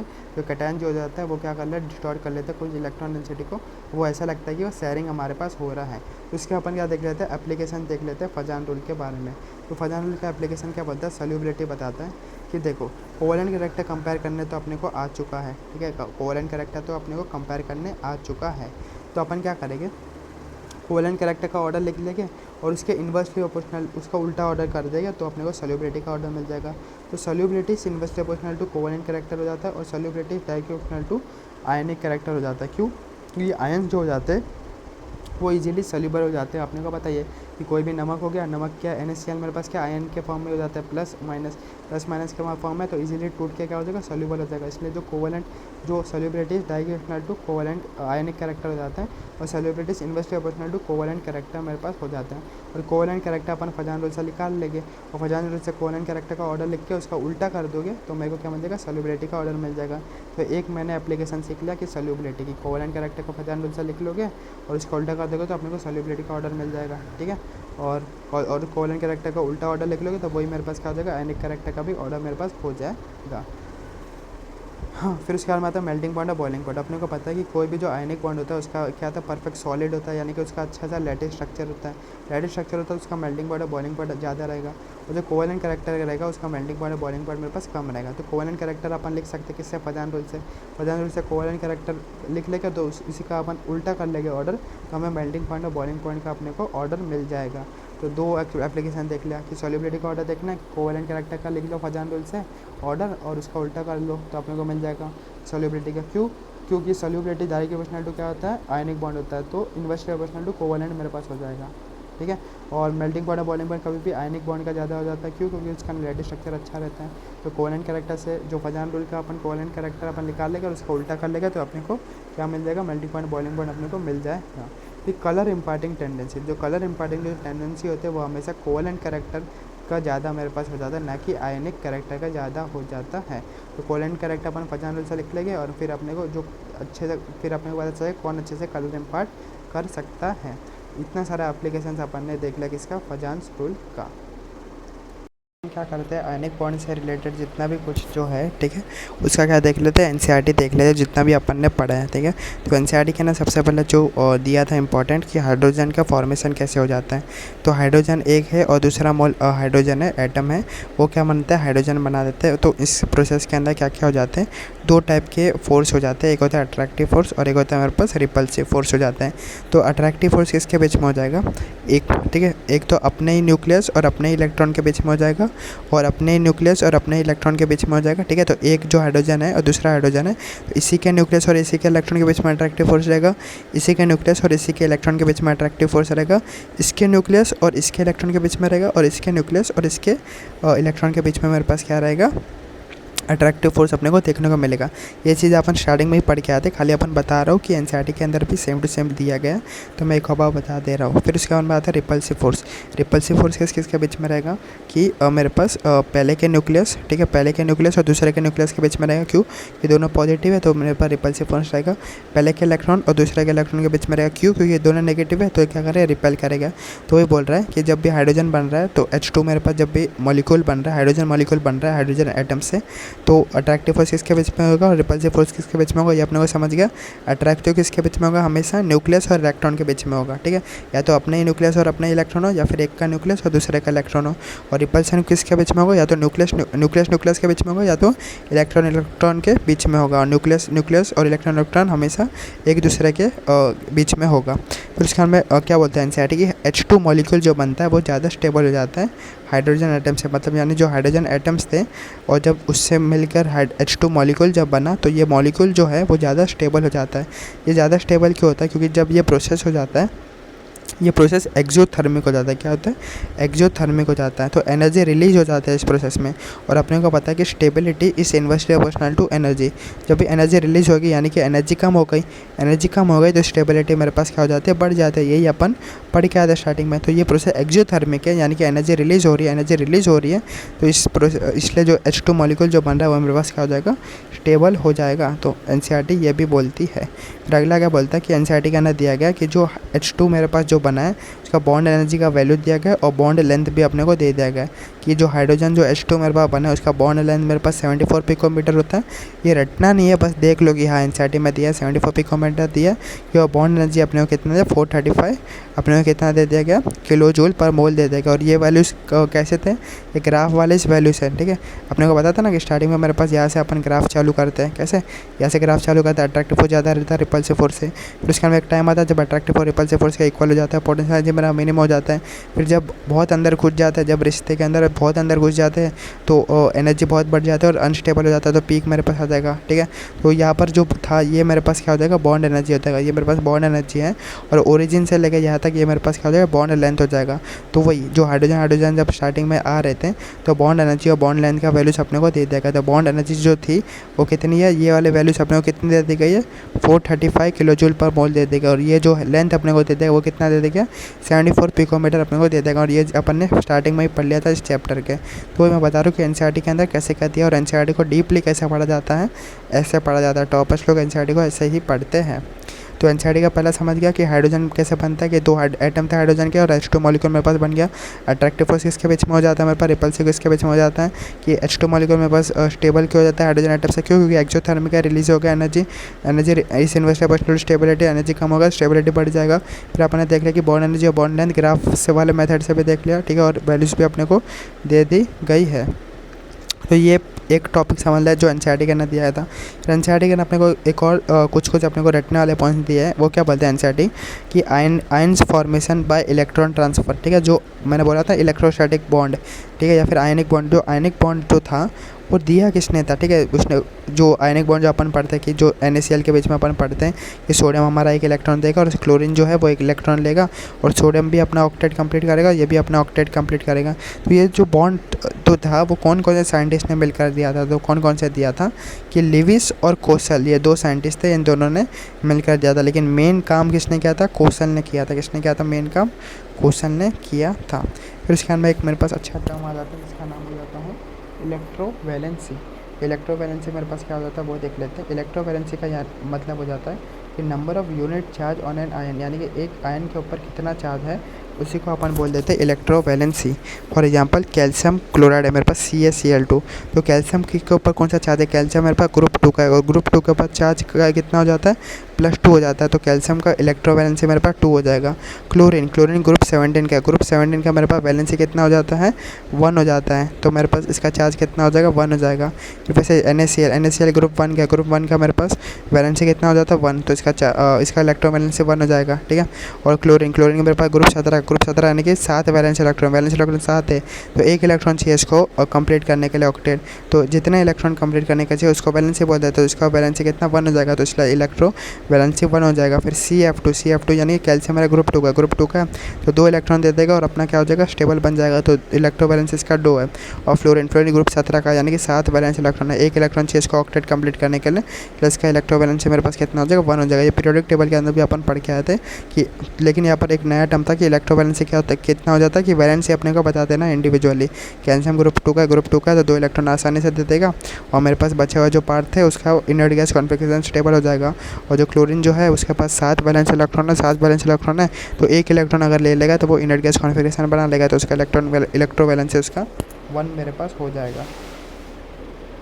फिर अपने को एनसीईआरटी के ना और भी अपने को क्या दिया गया है कि डेल्टा Hg यानी कि जो इलेक्ट्रॉन के एंथैल्पी मेरे पास कैसा हो जाता है, जो फर्स्ट इलेक्ट्रॉन कोई ले भी सकता है नहीं भी ले सकता है, कोई लेगा तो वो एक्सोथर्मिक रिएक्शन हो जाएगा, कोई नहीं लेगा तो उसको ज़बरदस्ती देना पड़ेगा तो एंडोथर्मिक हो जाएगा। तो कोई ज़बरदस्ती किसको देना पड़ेगा, हमेशा इनर्ट गैस हमेशा नहीं लेना चाहते हैं एक कोई भी इलेक्ट्रॉन, ठीक है। तो और एक्सोथर्मिक कब हो जाएगा, जब वो या तो इनर्ट गैस कॉन्फिगरेशन बन रहेगा या तो फुल फिल्ड बन रहा रहेगा तो हाफ फिल्ड बन रहा रहेगा। फॉर एग्जाम्पल P2 है, P2 से P3 बन रहा रहेगा तो वो आसानी से ले लेगा। P5 से P6 बन रहा रहेगा तो वो आसानी से ले लेगा। लेकिन कोई पहले से ही P3 है और कोई पहले से P6 है वो नहीं लेगा तो उसको ज़बरदस्ती देना पड़ेगा, तो वो मेरे पास एंडोथर्मिक हो जाएगा। तो इसलिए जो डेल्टा Hg वो मेरे पास क्या होता है, एंडोथर्मिक भी हो सकता है, फिर एक्सो भी हो सकता है। ये पीरियोडिक टेबल के अंदर पढ़ के आया। आयनाइजेशन एनर्जी क्या होता है मेरे पास, energy required to remove an electron from an isolated gas में आता है। तो हमेशा अपने को एनर्जी चाहिए ही है कि एक इलेक्ट्रॉन निकालने के लिए, क्यों, क्योंकि जो न्यूक्लियस का जो जेड इफेक्टिव हो जाता है एक इलेक्ट्रॉन के लिए, आउटर मोस्ट इलेक्ट्रॉन के लिए, उसको अपने को ओवरकम करना ही रहेगा। उस जेड इफेक्टिव को ओवरकम करने के लिए अपने को, और उस इलेक्ट्रॉन को निकालने के लिए जेड इफेक्टिव को ओवरकम करके अपने को एनर्जी देना ही पड़ेगा, अपने को एनर्जी देना ही पड़ेगा। इसलिए हमेशा मेरे पास एनर्जी हमेशा मेरे पास एंडोथर्मिक मेरे पास हो जाता है। और एक और चीज़ अपने को पता है कि इलेक्ट्रॉन एफिनिटी क्या होता है, इस negative of delta Hg।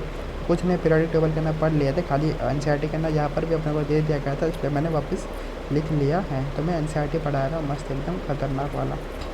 NCERT अपने को क्या बोलता है, हम क्या सीख के आए थे कि आयनिक कंपाउंड मेरे पास कैसा होता है, अपने को पता है ना कि NaCl क्या मेरे पास आयनिक कंपाउंड है, यानी कि जो आयनिक कंपाउंड के अंदर जो कैटायन वाला पार्ट हो जाता है Na+ और एनायन वाला पार्ट मेरे पास Cl-। जो कैटायन वाला पार्ट है वो कहाँ से है, मेटल है, क्योंकि सोडियम मेरे पास मेटल हो जाता है। और एनायन वाला पार्ट मेरे पास कहाँ से है, नॉन मेटल से आ जाएगा। ये मेरे पास मेटल है, कि मेटल है तो 1 इलेक्ट्रॉन लूज़ करेगा, ठीक है, और 1 इलेक्ट्रॉन इसको देगा। और नॉन मेटल किसको बोलते हैं, जो इलेक्ट्रॉन को गेन करते हैं, यानी नॉन मेटल है तो 1 इलेक्ट्रॉन को गेन करेगा, ठीक है। तो मेटल और नॉन मेटल ही मिलकर क्या बनाते हैं, आयनिक बॉन्ड बनाते हैं, ये अपने को पता है। लेकिन ऐसा हमेशा नहीं होता। एनसीईआरटी क्या बोलती है कि ऑल आयनिक कंपाउंड, एनसीईआरटी का लाइन क्या बोलता है कि all ionic compound have cation from metal and anion from non metal की। मैं पूछ रहा हूँ क्या सारे आयनिक कंपाउंड के अंदर जो कैटायन है वो हमेशा मेटल से ही आएगा, और जो एनायन जो है वो हमेशा नॉन मेटल से है। फॉर एग्जांपल NaCl के अंदर जो Na+ क्या है, कैटायन क्या है, कैटायन Na+ है और वो मेटल से ही आ रहा है। और Cl- क्या है मेरे पास, एनायन है, वो भी कहाँ से आ रहा है, नॉन मेटल से ही आ रहा है। तो क्या सारे आयनिक कंपाउंड के अंदर हमेशा कैटायन मेटल से ही आएगा और एनायन हमारे पास नॉन मेटल से ही आएगा, तो ऐसा होता है क्या, नहीं, ऐसा नहीं होता। तो एनसीईआरटी का एक बढ़िया सा एग्जाम्पल दिया गया है इसका NH4+ का। किसका दे दिया गया एग्जाम्पल, NH4+ का। ये NH4+ मेरे पास क्या है, एक आयनिक कंपाउंड है। एनसीईआरटी बोलते हैं कि NH4+ मेरे पास एक आयनिक कंपाउंड है जिसका ना जो मेरे पास कैटायन जो है H+ और जो मेरे पास एनायन जो है NH3-, ये दोनों क्या हो जाते हैं, दोनों के दोनों H+ भी मेरे पास नॉन मेटल है और NH3- भी मेरे पास क्या है, नॉन मेटल है। तो दोनों के दोनों नॉन मेटल पार्ट से आते हैं और दोनों के दोनों नॉन मेटल पार्ट से आने के बावजूद भी क्या हो जाते हैं, ये आयनिक कंपाउंड हो जाता है। तो ये वाला रूमर भी हमारा क्लियर हो गया कि हमेशा ऐसा नहीं होगा कि कैटायन जो है वो मेटल से आएगा और एनायन जो है नॉन मेटल से आएगा, दोनों के दोनों नॉन मेटल से भी आ सकते हैं। किसके अंदर, NH4+ के अंदर। तो एक अच्छा एनसीईआरटी के अंदर दे जाता है और एसएसएन रीजन के अंदर आ सकता है, इस स्टेटमेंट बेस के अंदर भी आ सकता है कि NH4+ के अंदर दोनों के दोनों जो पार्ट जो है वो नॉन मेटल से आते हैं, ठीक है। फिर हमको क्या पता है कि जो आयनिक बॉन्ड जो बनता है उसके लिए क्या होना चाहिए, तो जो कैटायन की आयनाइजेशन एनर्जी कम होनी चाहिए और इलेक्ट्रॉन एफिनिटी एनायन की ज़्यादा होनी चाहिए और ओवरऑल जो कंपाउंड बना उसका लैटिस एनर्जी मेरे पास क्या होना चाहिए, ज़्यादा हो जाना चाहिए। ओरल ज़्यादा होना चाहिए नहीं हो जाना चाहिए, और सारे एनर्जी को अगर प्लस कर दूँ तो ओरल मुझे नेगेटिव मिलना चाहिए। नेगेटिव यानी कि एनर्जी करने रिलीज होनी चाहिए, एनर्जी रिलीज होगी तभी तो कोई भी कंपाउंड स्टेबल है कि एनर्जी रिलीज यानी एनर्जी कम हो जाएगी पूरे कंपाउंड की, तो energy is inverse proportional to stability, तो एनर्जी कम हो जाएगी पूरे कंपाउंड की तो स्टेबिलिटी मेरे पास बढ़ जाएगी, ये अपने को पता है। तो एनसीईआरटी क्या लिखती है कि हमें क्या पता है कि आयनाइज एनर्जी कम होना चाहिए, इलेक्ट्रॉन एफिनिटी ज़्यादा होना चाहिए, ठीक है, और लैटिस एनर्जी मेरे पास अच्छी होनी चाहिए। तो एनसीईआरटी बोलते हैं कि जब आयनाइज एनर्जी और जब मैं इलेक्ट्रॉन एफिनिटी को जब मैं ऐड करता हूँ ना, ठीक है, कोई भी एक आयनिक कंपाउंड बना रहा हूँ तो उसका अगर मैं ऐड करता हूँ तो वो may be high in ionic solid, यानी जो आयनिक बड़े बड़े सॉलिड हो जाते हैं उसका सम जो हो जाता है मुझे पॉजिटिव मिल सकता है। क्या इसका जो सम है मुझे पॉजिटिव मिल सकता है। तो ये लैटिस एनर्जी हो जाता है वो मोर नेगेटिव हो जाती है, उस लैटिस एनर्जी मुझे क्या मिलता है, नेगेटिव मिलता है। ये पॉजिटिव है और नेगेटिव है। तो ओवरऑल जो प्लस माइनस अगर मैं देखूँ तो ओवरऑल मुझे नेगेटिव मिलता है। नेगेटिव यानी कि एनर्जी रिलीज हो रही रहती है, एनर्जी रिलीज हो रही रहती है, तो ओवरऑल क्या हो जाता है मेरे पास क्रिस्टल स्टेबल हो जाता है। वैल्यूज़ के थ्रू खेलते हैं अपन, देखते हैं वैल्यूज़ से समझ पाएंगे अच्छे से। तो जो इलेक्ट्रॉन एफिनिटी और आयनाइज एनर्जी की वैल्यूज अपने को पॉजिटिव मिल जाती है, और लैटिस एनर्जी जो एनर्जी क्या होता है रिलीज़ होगी, ठीक है, एनर्जी लैटिस एनर्जी क्या होता है, एनर्जी रिलीज़ होती है तो वो नेगेटिव हो जाएगी मेरे पास। तो ओवरऑल अगर देख ले तो प्लस माइनस क्या होता है माइनस हो रहा है, लेकिन माइनस करना है और साइन बड़े नंबर का, तो साइन ये है, तो साइन बड़े नंबर का तो माइनस के अंदर कुछ आएगा, माइनस करना कुछ आएगा, तो माइनस मतलब ये क्या बता रहा है, कुछ ना कुछ क्या हो रहा है, एनर्जी रिलीज़ हो रही है। तो ओवरऑल क्या हो रहा है, एनर्जी रिलीज़ हो रही है, तो ओवरऑल एनर्जी रिलीज़ हो रही है तो मेरे पास कंपाउंड का जगह स्टेबल हो जाएगा। अगर नहीं समझा तो मत समझो, क्योंकि ये थोड़ा सा डीप कंसेप्ट है, ठीक है, फील वाला कंसेप्ट है, एनसीईआरटी के ना दिया है। एनसीईआरटी के ना हर एक चीज़ समझने लायक नहीं होती है, ठीक है। तो मैं वापस बता रहा हूँ, अपने को क्या पता है कि आयनिक कंपाउंड बनाने के लिए क्या 3 चीज़ चाहिए रहते हैं कि आयनाइज एनर्जी कम होनी चाहिए, किसकी, कैटायन की, इलेक्ट्रॉन एफिनिटी ज़्यादा होना चाहिए एनायन की, और जो कंपाउंड बन रहा है उसका लैटिस एनर्जी अच्छा होना चाहिए। तो एनसीईआरटी बोलती है कि आयनाइज एनर्जी और इसका सम में देखो तो मुझे पॉजिटिव मिलता है, ये मुझे नेगेटिव मिलता है क्योंकि ये रिलीज होती है, ठीक है, एनर्जी। तो अगर मैं इसमें देखूँ तो ये मुझे ज़्यादा होती है और ये कम होती है, ये ज़्यादा होती है कम होती है, तो ओवरऑल मुझे नेगेटिव मिलता है, ओवरऑल नेगेटिव मिलता है यानी कि नेगेटिव यानी कि रिलीज़ हो रहा है, वो भी एनर्जी रिलीज हो रही है, एनर्जी रिलीज हो रही है यानी एनर्जी कम हो रही है, एनर्जी कम हो रही है यानी कि ओवरऑल स्टेबिलिटी बढ़ रही है। तो यही चीज़ अपने को बताता है, ठीक है। ये इसमें से क्वेश्चन कुछ भी बन सकता है, ठीक है, कि बोल देगा कि इसका सम क्या होता है, यूजुअली पॉजिटिव हो जाएगा, हाँ, तो ये करेक्ट स्टेटमेंट हो जाएगा। लैटिस एनर्जी यूजुअली नेगेटिव हो जाएगी, हाँ, तो ये भी करेक्ट स्टेटमेंट हो जाएगा। फिर अब तो बोल देगा जो ओवरऑल अगर देख लिया जाए तीनों को मिला के नेगेटिव हो जाएगा, हाँ, नेगेटिव हो जाएगा तभी तो एनर्जी रिलीज होगी और मेरा स्टेबल हो जाएगा, ठीक है। तो ऐसे मेरे पास क्वेश्चन बन सकते हैं, 1-2 थ्योरी वाली स्टेटमेंट बन सकती है। एनसीईआरटी की इस लाइन है, मैंने उसको अच्छे से ऐसे चैट के फॉर्म में लिख दिया है, ठीक है। तो ये अपने को समझ आ चुका है। तो इसके बाद में देखते हैं, उसके बाद में हम देख लेते हैं कि लैटिस एनर्जी मेरे पास क्या होती है। क्या लैटिस एनर्जी अपने पास क्या हो जाती है, तो लैटिस एनर्जी क्या होते हैं, energy required to separate 1 mole of solid lattice, ठीक है। तो 1 मोल सॉलिड लैटिस देख लो, मेरे पास NaCl का एक सॉलिड लैटिस है और वो कितना 1 मोल है, उसको मुझे किस किस में सेपरेट करना है, 1 मोल गैसियस आयन के अंदर और 1 मोल गैसियस कैटायन के अंदर और 1 मोल गैसियस एनायन के अंदर कन्वर्ट करने के लिए जितनी एनर्जी मुझे चाहिए रहेगी उसको मैं बोल दूंगा लैटिस एनर्जी। लैटिस एनर्जी किसका बोलता है कि 1 मोल लैटिस को, सॉलिड लैटिस को तोड़ने के लिए इनटू 1 मोल गैसियस कैटायन और 1 मोल गैसियस एनायन, जो जितनी एनर्जी अपने को देनी पड़ेगी उसको अपन बोल देते हैं लैटिस एनर्जी। और इनको कहाँ तक तोड़ के कहाँ तक लेके जाना है, इन्फिनिट डिस्टेंस तक लेके जाना, मतलब NaCl जो जुड़े हुए थे इनको मुझे 1 मोल को ऐसे तोड़ना है कि ये इन्फिनिट डिस्टेंस तक चले जाए, टू इन्फिनिट डिस्टेंस। तो ये वाला इंपॉर्टेंट पॉइंट हो जाता है। तो डेफिनेशन समझ गया कि 1 मोल सॉलिड जो लैटिस है उसको तोड़कर मुझे 1 मोल गैसियस कैटायन बनाना है और 1 मोल गैसियस एनायन बनाना है, और इनको कितने डिस्टेंस तक लेके जाना है, इन्फिनिट डिस्टेंस तक लेके जाना है। और लैटिस एनर्जी क्या होता है मेरे पास, क्वालिटेटिव मेजर है। क्वालिटेटिव मेथड यानी कि एक कंपाउंड की क्वालिटी कितनी अच्छी है, यानी एक कंपाउंड कितना स्टेबल है वो अपने को बताता है। क्या बताता है, कंपाउंड कितना स्टेबल है वो अपने को बताता है। इसकी लैटिस एनर्जी ज़्यादा, यानी तोड़ने में ज़्यादा एनर्जी देनी पड़े तो ज़्यादा स्टेबल वो कंपाउंड हो जाएगा। तो लैटिस एनर्जी क्वालिटेटिव है कि क्वांटिटेटिव है, क्वालिटेटिव है, ठीक है। तो ये क्वेश्चन भी पूछ लेगा, लैटिस एनर्जी क्या है, क्वालिटेटिव है कि क्वांटिटेटिव, क्वांटिटेटिव है, क्वालिटेटिव है। क्यों, क्योंकि बताता है कि कोई भी कंपाउंड कितना अच्छा यानी कितना स्टेबल है, ठीक है। फिर उसके बाद में क्या बोलता है अपने को कि lattice energy can not be simply calculate from the interaction forces, ठीक है, because solid crystal is 3D, so Born Haber cycle is use to calculate lattice energy. कि जो सॉलिड का जो भी क्रिस्टल हो जाता है हमारे पास, ठीक है, NaCl का, वो मेरे पास 3D स्ट्रक्चर में हो जाता है, नहीं कि ये प्लेन में नहीं है, 3D होता है। यानी रूबिक्स क्यूब अपन ने देखा ना, रूबिक्स क्यूब वैसे स्ट्रक्चर के अंदर लैटिस अपने को देखने को मिलता है। सॉलिड स्टेट के अपन जो चैप्टर था वो हट गया, वरना वहाँ पर हम लोग लैटिस अच्छे से पढ़ते थे, ठीक है। तो लैटिस जो होता है 3D स्ट्रक्चर में होता है, 3D स्ट्रक्चर में हो जाता है। तो लैटिस एनर्जी को कैलकुलेट करना खाली फोर्स ऑफ अट्रैक्शन रिपल्सन से पॉसिबल नहीं है, खाली उनसे पॉसिबल नहीं है। इसलिए हम क्या करते हैं, लैटिस एनर्जी को किससे कैलकुलेट करते हैं, बॉर्न हेबर साइकिल से कैलकुलेट करते हैं। तो ये असेसन रीजन यहाँ से बन सकता है कि बोल देगा असेसन के अंदर कि लैटिस एनर्जी को बॉर्न हेबर साइकिल से क्यों कैलकुलेट करते हैं, तो रीजन में आ जाएगा कि लैटिस एनर्जी जो हो जाती है उसका क्या हो जाएगा, सॉलिड 3D स्ट्रक्चर हो जाता है और उसके अंदर खाली अट्रैक्टिव और रिपल्सिव फोर्स अपन नहीं कैलकुलेट कर सकते। ये इसका क्या हो जाएगा, रीजन आ जाएगा। तो असेसन रीजन भी अच्छे से बन सकते हैं ये सारे चीज़ों से, ठीक है। लैटिस एनर्जी समझ गया कि एक मोल सॉलिड लैटिस को उनके एक एक मोल गैसियस कैटायन और एनायन में तोड़ने में जितनी एनर्जी है उसको अपन क्या बोलते हैं, लैटिस एनर्जी बोल देते हैं। और लैटिस एनर्जी हमेशा किससे, बॉर्न हेबर साइकिल से अपने को निकालना है, ठीक है। क्यों, क्योंकि सॉलिड जो क्रिस्टल जो होता है मेरे पास 3D हो जाता है, क्रिस्टल कैसा 3D हो जाता है और उनके इंट्रैक्शन वाले फोर्स से अपन नहीं निकाल सकते हैं, ठीक है, लैटिस एनर्जी को। और वो क्या है, लैटिस एनर्जी क्वालिटेटिव क्वांटिटेटिव है, क्वालिटेटिव क्यों कि कोई भी कंपाउंड कितना स्टेबल है, उसकी क्वालिटी कैसी है, वो अपने को लैटिस एनर्जी से अपने को पता चलता है, ठीक है। तो हम बॉर्न हेबर साइकिल पे अपन पढ़ लेंगे। तो बॉर्न हेबर साइकिल पढ़ने से पहले हम एक और चीज़ देख लेते हैं कि partial covalent character in an ionic bond किसने बोला था कि कोई भी आयनिक कंपाउंड जो है 100% आयनिक नहीं होता, कोई भी कंपाउंड 100% कोवेलेंट नहीं होता।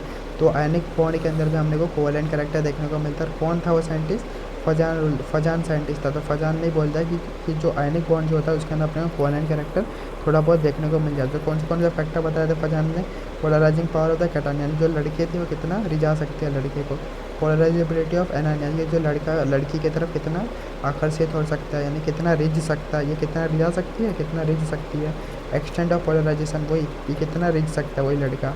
फिर पोलराइजिंग पावर, जो लड़की रिझाने की जो पावर है पोलराइजिंग पावर, वो किस पर डिपेंड कर, वो किसका कंपेयर करता है, ट्रांजिशन यानी कि डी ब्लॉक का और नोबल गैस के, यानी कि ट्रांजिशन यानी कि सूडो नोबल गैस। और नोबल गैस में देखा जाए तो सूडो नोबल गैस में 18 गुण है और नोबल गैस में 8 गुण है।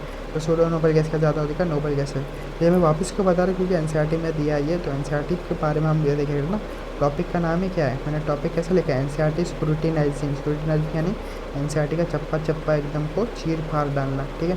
फिर बॉर्न हेबर साइकिल अपन देखते हैं। अपन मैंने बोला ना कि लैटिस एनर्जी को बेस्ट तरीका क्या है मेज़र करने के लिए, बॉर्न हेबर साइकिल है। क्यों, क्योंकि जो क्रिस्टल जो होता है मेरे पास लैटिस वो 3D हो जाता है, तो इसका ना खाली इंटरेक्शन और रिपल्सन फोर्स से अपन उसको नहीं कैलकुलेट किया जा सकता है लैटिस एनर्जी को, इसलिए अपन बॉर्न हेबर साइकिल से कैलकुलेट करते हैं। तो बॉर्न हेबर साइकिल किस पर बेस्ड हो जाती है, Born Haber cycle delta H formation पर बेस्ड हो जाता है और हेस्ट लॉ पर बेस्ड हो जाता है, जो अपन थर्मोकेमिस्ट्री के ना पढ़ते हैं। तो डेल्टा एच फॉर्मेशन का पहले डेफिनेशन को रिकॉल कर लो थर्मोकेमिस्ट्री से। डेल्टा एच फॉर्मेशन क्या होता है, हमारे पास एक मोल कोई भी कंपाउंड बनाना है फ्रॉम एक ही मोल कंपाउंड बनाना है, एक ही मोल बनाना है फ्रॉम देयर नेचुरल स्टेट, यानी कि जो नेचुरल स्टेट जो नेचर के अंदर पाए जाते हैं उनसे एक मोल कंपाउंड बनाना है। उसके अंदर जितनी एनर्जी रिलीज होगी उसको बोलते हैं डेल्टा एच फॉर्मेशन, ठीक है। कि एक ही मोल बनाना है फ्रॉम द नेचुरल स्टेट। तो पहले मैं बता रहा हूँ एक मोल बनाना है तो मैं एक लिख दूंगा। तो मान लेते हैं NaCl का अपन पूरा का पूरा बॉर्न हेबर साइकिल बना के मैं दिखाता हूँ। तो NaCl एक मोल बनाना है फ्रॉम द नेचुरल स्टेट। तो सोडियम का नेचुरल स्टेट क्या होगा, सोडियम मेटल है तो मेटल हमेशा सॉलिड के ना मिलते हैं, सोडियम का नेचुरल स्टेट मेरे पास सॉलिड हो जाएगा। फिर क्लोरीन मेरे पास का नॉन मेटल है और क्लोरीन मेरे को कभी भी गैस के अंदर मिलता है, तो क्लोरीन का मेरे पास नेचुरल स्टेट क्या होता है, Cl2 मेरे पास गैस हो जाएगा। फिर इस रिएक्शन को अपने को बैलेंस करना पड़ेगा। सोडियम मेरे पास एक ही है तो इधर एक ही रहेगा, ठीक है। क्लोरीन यहाँ पर मेरे पास एक है, यहाँ पर Cl2 है, तो इसको बैलेंस करना, तो जिसमें मैंने यहाँ पर हाफ से मल्टीप्लाई कर दिया। तो समझ गया, सबसे पहले क्या करना है, डेल्टा एच फॉर्मेशन का इक्वेशन लिखना है। डेल्टा एच फॉर्मेशन क्या हो रहा है कि एक मोल प्रोडक्ट बनना चाहिए from the natural state. Sodium का नेचुरल गैस क्या सॉलिड स्टेट में, तो सॉलिड लिख दिया मैंने। और इसका क्या क्लोरीन का किस में गैस स्टेट में, तो गैस लिख दिया।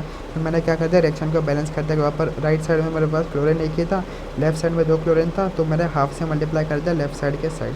फिर अपने को क्या खेलना है, बॉर्न हेबर साइकिल का पूरा हेस्ट लॉ खेलना है। क्या करना है, हेस्ट लॉ अपने को खेलना है। तो सबसे पहले हम क्या कर लेंगे, जो मेटल जो सॉलिड में था उसको अपन गैस में कन्वर्ट कर देंगे। और सॉलिड से जब गैस में कन्वर्ट करते हैं किसी भी चीज़ को, एक प्रोसेस होता है उसका नाम होता है सब्लिमेशन प्रोसेस। क्या बोलते हैं, सब्लिमेशन प्रोसेस। कोई भी चीज़ अगर सॉलिड से गैस के अंदर चली जाती है उसको बोलते हैं सब्लिमेशन। ऐसे फॉर एग्जांपल कपूर की गोली आती है ना, कपूर की गोली देखो, इससे पूजा वगैरह करते हैं, ठीक है। दिए के ऊपर अपन कपूर की गोली डालते हैं, उसके अंदर आग लगाते हैं, तो क्या पूजा हो जाती है, ठीक है, वो आग जल जाती है। तो सॉलिड से गैस बन जाता है। तो कपूर सॉलिड था और डायरेक्टली क्या हो जाएगा, गैस बन जाएगा। तो सॉलिड से गैस जो हो जाता है उसको अपन सब्लिमेशन बोलते हैं प्रोसेस को। और जो एनर्जी लगती है वो करने के लिए, सॉलिड से गैस को कन्वर्ट करने के लिए, उसको बोलते हैं सब्लिमेशन एनर्जी।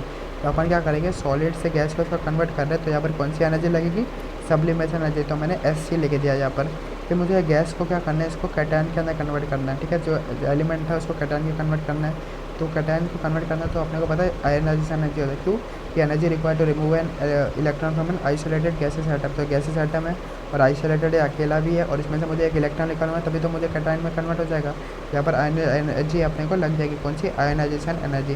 तो कैटायन तो हमारा तैयार हो गया। फिर अपने को एनायन को भी तैयार करना है। और जब कैटायन एनायन तैयार हो जाएगा तो मेरे पास आयनिक बॉन्ड हमारा बन जाएगा। तो एनायन को कैसे तैयार करोगे, सबसे पहले मेरे पास क्या है, मेरे पास हाफ मोल Cl2 है। तो Cl2 है मेरे पास, तो Cl2 है, तो Cl2 से अपने को Cl ही बनाना है। तो अपने को इस बॉन्ड को तोड़ना है, तो Cl2 के बॉन्ड को अपने को क्या करना है, तोड़ना है। तो यहाँ पर हम लोग बॉन्ड डिसोसिएशन एनर्जी लगाए, क्या लगाए, बॉन्ड डिसोसिएशन एनर्जी। ये हाफ मोल है, इसलिए मैंने half of bond dissociation energy लिख दिया है। तो पहले अपन क्या करेंगे, Cl2 को अपने को तोड़ना है, तो अपन क्या करते हैं, बॉन्ड डिसोसिएशन एनर्जी लगा लेंगे। बॉन्ड डिसोसिएशन एनर्जी का, बॉन्ड डिसोसिएशन एनर्जी क्या होता है, किसी भी बॉन्ड को, किसी भी गैसेस बॉन्ड को तोड़ना रहता है, ठीक है। उसके मॉलिक उसके एटम्स के अंदर, गैसेस एटम के अंदर किसी भी गैसेस बॉन्ड को उसके गैसेस एटम में तोड़ते हैं, तो इस प्रोसेस को क्या बोलते हैं, bond dissociation energy. For example gases bond है XX, ठीक है, गैसेस बॉन्ड है, मैं उसको गैसेस एटम के अंदर तोड़ रहा हूँ, तो उसको मैं क्या बोलता हूँ, बॉन्ड डिसोसिएशन एनर्जी। वही सेम हो रहा है। तो यहाँ पर हाफ क्या है कोएफिशिएंट में, इसलिए मैंने यहाँ लिख दिया half of bond dissociation energy. फिर उसको एक इलेक्ट्रॉन दिलाना है, उसको बोलते हैं इलेक्ट्रॉन एफिनिटी। तो जो एनर्जी रिलीज होगी उसको मैं बोलता हूँ डेल्टा Gg, यानी कि डेल्टा H इलेक्ट्रॉन एफिनिटी। तो Cl माइनस, तो कैटायन तैयार है, एनायन तैयार है, कैटायन एनायन तैयार है, तो क्या बन जाएगा, ये क्या बन जाएगा, ये लोग जब लैटिस एनर्जी इसको रिलीज़ हो जाएगा, ठीक है, जब कैटायन एनायन पास आएंगे, तो जब लैटिस एनर्जी रिलीज़ होगा तब हमारे पास क्या बन जाएगा, NaCl हमारे पास बन जाएगा।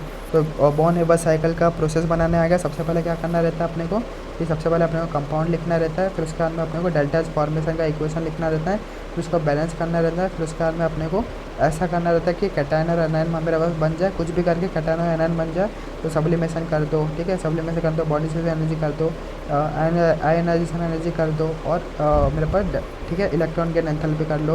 फिर इन दोनों को जोड़ने के लिए क्या करना रहता है, लैटिस एनर्जी करना रहता है। तो अब अपने को लगाना है, ठीक है, तो डेल्टा फॉर्मेशन अपन ने लगा लिया।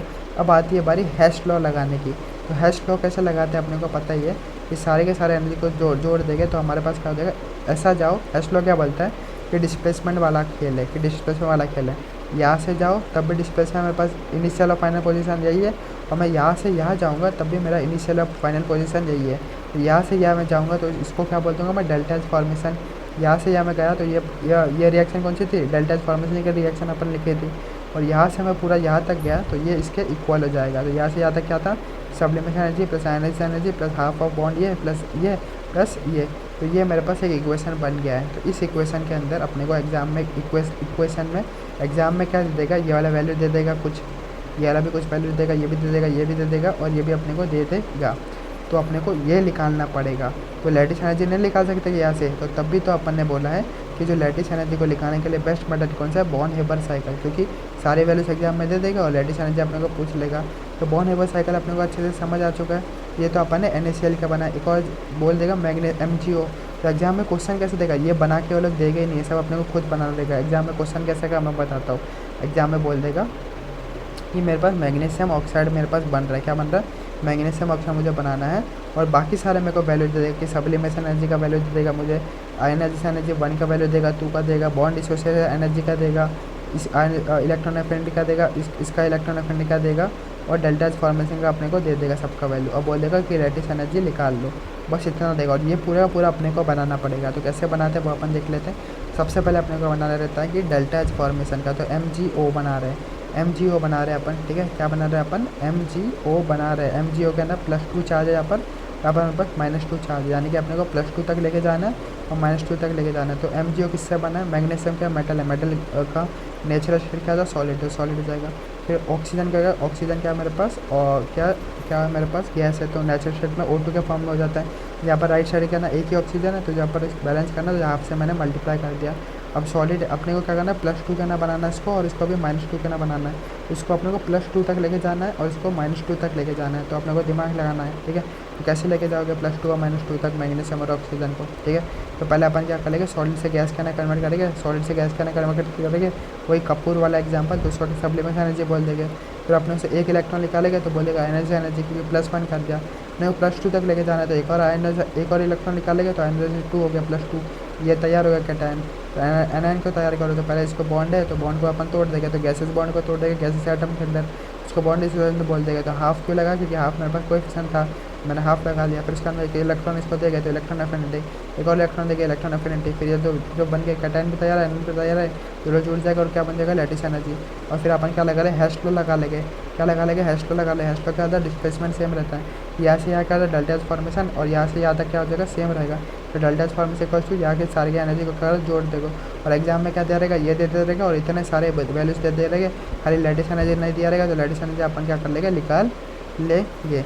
तो एकदम आसान था, कुछ नहीं करना था, कुछ नहीं करना। पहले वाले स्टेप में क्या लिखना रहता है, डेल्टा फॉर्मेशन का इक्वेशन लिखना रहता है, और जो भी अपने को दिया रहता है वहाँ तक अपने को कैटायन बनाना रहता है। फॉर एग्जांपल सोडियम +1 है तो मैंने +1 तक बनाया, मैग्नीशियम +2 है तो मैंने +2 तक बनाया, Cl -1 है तो मैंने यहाँ पर -1 तक बनाया, ऑक्सीजन -2 है तो मैंने -2 तक बनाया।